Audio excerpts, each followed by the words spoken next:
Hey, how's it going? Rich Lafferty here with Rich Lafferty Riding Schools. I want to talk about some hills.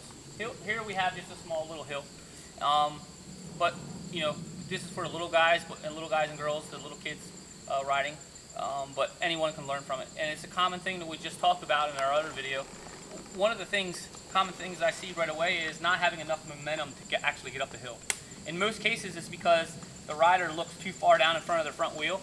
They're not aware that the hill is coming till their bike actually starts to crest at the bottom of the hill, like start up the hill, then they start to increase giving it gas.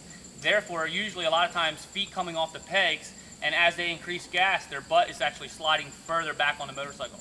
So in this position, what happens usually is the front wheel starts to get light and starts to loop over, or they just lose all momentum and get stuck.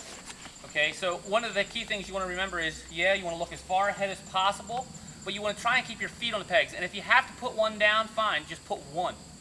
So you want to keep one up as much as possible, because that's going to help hold you more forward. The further your butt gets back on the seat, the harder it's going to be to keep front end weight on the front end. I like to traverse going uphill as much as I possibly can standing. Standing, to me, I can utilize more of my legs and stay more forward on the foot pegs, therefore putting more weight on the front end. You just don't want to get too far back on the bike. So a common thing that I'm getting at that I see among a lot of people is they're sitting down and they're both feet down. When you want to keep one foot up, help keeping you as forward as possible.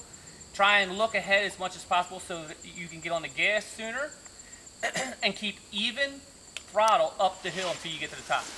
A lot of times, if you get on the gas soon enough at the bottom of the hill, you can almost coast up the hill. So it's all about looking ahead and seeing the obstacle coming and being more throttle consistent. Body position, keeping your feet up as much as possible to help keep you forward. This is Uphills with Rich Lafferty Riding Schools, and thank you.